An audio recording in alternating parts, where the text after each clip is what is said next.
Hey, ladies, before we dive into episode 123, I just want to remind you that this week I am hosting a 5-day free event on helping you if you feel overwhelmed with emotional eating or you feel that your food cravings are out of control. Now, we started just a couple of days ago if you're listening to this live, but it's not too late to join and you'll still get all of the content. I created an archive page that has every single day's email and live video with me.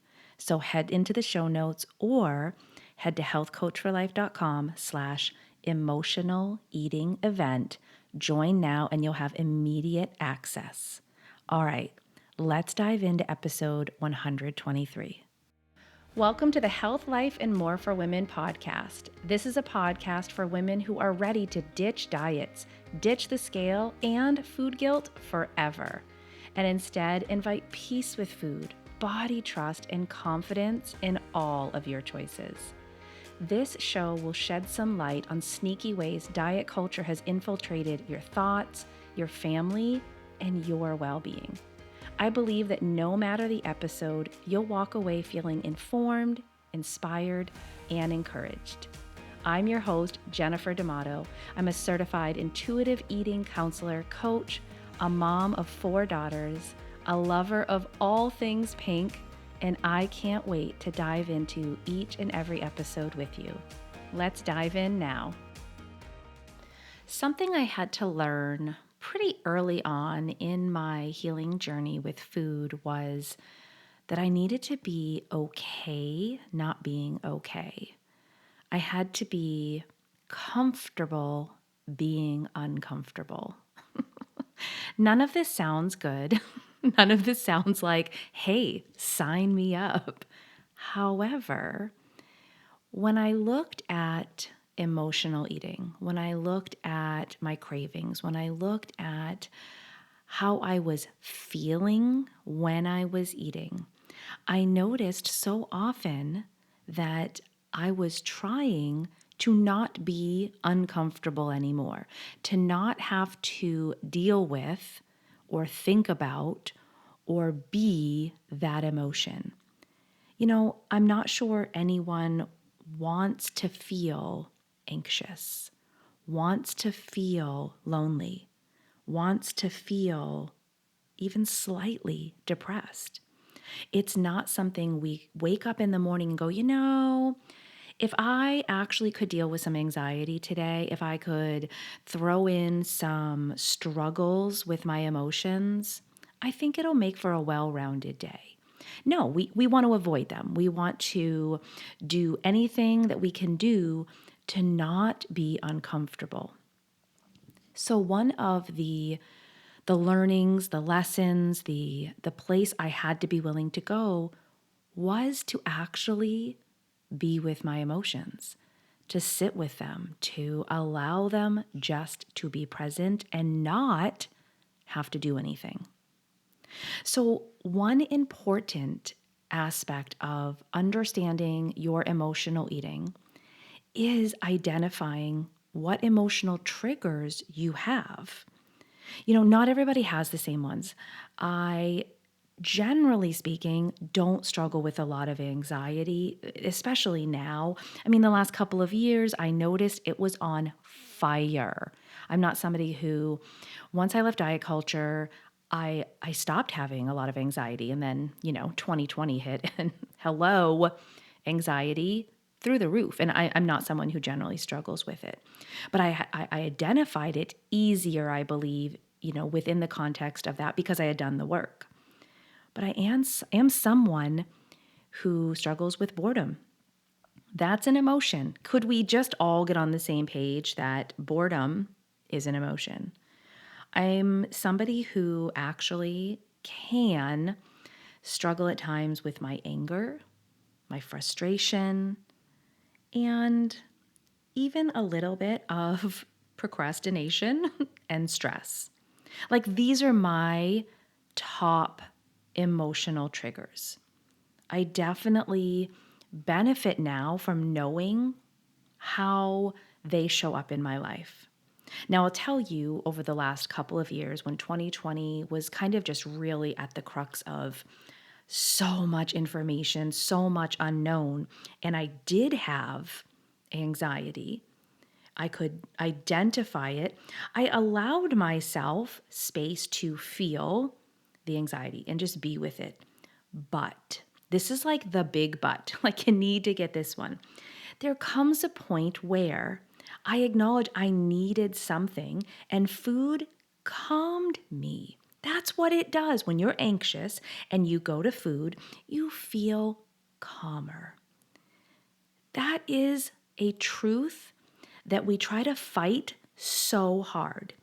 Now, I know I don't want to use this all the time. I don't want to be using food to constantly calm my anxiety. So I do need to understand where my limits are. I want to sit with it. I want to acknowledge this is what's going on. But I also need to have some grace and self compassion that there are times, especially if it's overwhelming, I might use food to calm myself. Now, when I look at more of what I struggle with on a regular basis, and I'm not saying I'm angry all the time, but frustration and anger are definitely emotions I relate to more than anxiety. Now, that can be a release when you eat. So if we use food with this emotional trigger of frustration or anger, you might notice it's a release. Sometimes I'll even ask clients, like if they struggle with the same thing, they're feeling anger, they're feeling frustrated, what kinds of food? And oftentimes it really is like crunchy hard. I think it's why I like chips. I don't care if they're tortilla or potato, it does not matter. Crunchy, hard foods. Sometimes I'll notice like I like granola or even cereal. When I like my cereal not to get soggy, folks. No, no. No soggy cereal for me. And I like the crunch. Now, I'm not saying I'm always, every time I'm having cereal or I'm having chips that I'm angry or frustrated. I just notice that if I am using food to help with my emotions, that's what I turn to. If I'm angry, if I'm frustrated, and food becomes that release, it's usually something crunchy and hard. There are many emotional triggers for eating, and I would say it's likely that most people eat emotionally from time to time. We've just got stuck in this place where it comes with a side of judgment and guilt and even shame that we eat emotionally. Now, we don't think of that often in the positive emotions, right? So if you're celebrating, there's food very often. If you're excited, maybe the food even feels fun for you. Remember, something I shared in episode 121 is that there are pros to emotional eating. And when we acknowledge that there are pros, not just cons, it actually can help us in our healing journey. Because no matter what the reality is, we don't want to be in a place where we only use food when we have these emotions that are overwhelming, when they're negative, when they feel all consuming. It's not that we can't use food, it's that we want to put other things in place. So, an exercise you can do is actually to start identifying maybe your top three, kind of like I have, your top three emotions that you notice come up for you often. You might identify them as struggles, that you struggle with that emotion, whether it be mild depression, anxiety. It could be like me. It could be frustration and anger. It also could be just that you are feeling lonely, that you are bored, that you might be experiencing some anxiety, some procrastination, some stress, whatever that is. I'm naming, a whole bunch here because sometimes when we do that, it gets our brain going, oh my gosh, yeah, like I notice when I'm putting this task off at work, I'm like, what can I grab to eat? You know, procrastination, something I identify with. It's like, well, if I go get something to eat, then I'll start the task when I'm done because I'm really just putting off this task. And identifying that, man, it makes me just be very aware of myself and what I'm doing. And again, when I'm aware, when I have that heightened awareness, I am actually making more conscious choices that benefit my overall health. So, identifying maybe your top three, and maybe you just have one right now that's like overwhelmingly apparent. Focus on that one. Notice how food has helped you, how it's keeping you from actually addressing what you might need to be addressing, the emotion or what's causing that emotion. And then write out some things you can do instead. So if it's anxiety and you notice that you're using food to calm you, first of all, what are some other things that would give you a sense of calm and peace? What is causing that anxiety? Is it something you have control over? If it is, are there any steps you can take to relieve that situation, that event that's going on that's causing the anxiety? If it's not within your control, let's just focus on what brings you calm and peaceful feelings. I love to have a list of three. There's power in our brain in the list of three. I'm going to go with three, stick with three. Three things you can do that help you feel calm. And some of them might be out of your reach. Like I would feel really calm maybe in a bubble bath, or I feel really calm taking a nap or getting a massage. But if I'm at work and having anxiety, or I'm in a situation where I can't just be like, excuse me, I'm going to go take a nap right now or get in the bubble bath. That's not available. What are things that are? Maybe it is journaling. Maybe it's calling a friend, a trusted friend that you can reach out to when you're having anxiety. Maybe there's a meditation or prayer, something you can go to. I'm a big fan of music. I use music for everything, every emotion, honest to goodness. I really do have a song that goes with that. And maybe for you, you want to have one right there on your phone, plug in your headphones, AirPods, whatever it is you're using, and put the song on when you notice that emotion coming on. So, first, you're identifying those triggers, your top three, and then you're coming up with a plan for when you notice that emotion. You're also identifying, is there anything within your control, anything that you can do to help what's triggering that emotion?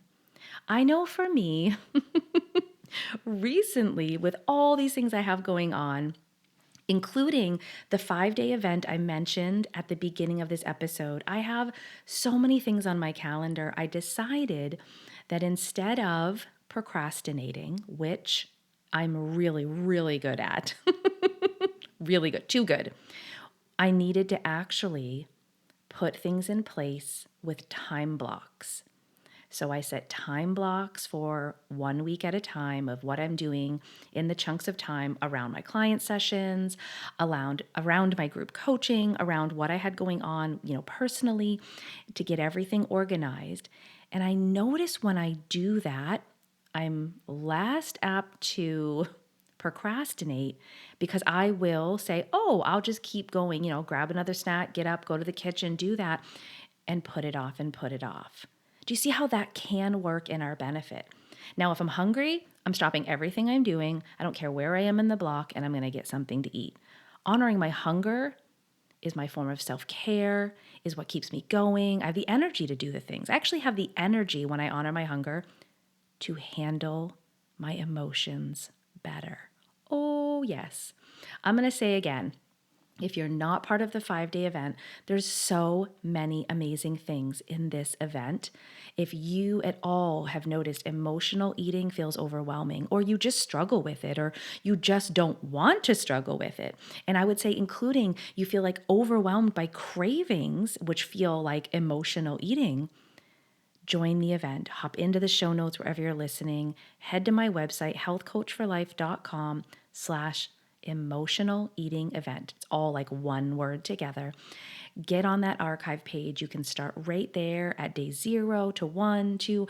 I think that's where we're going to be if you're listening to this live. I believe this is going to be a game changer for you. It's going to help shift things for you. All right, here's to you. Here's to managing our emotions, sitting with our emotions, and doing what is best for us. It's all self-care. It's all like the highest forms of self-care. All right, until next week, ladies.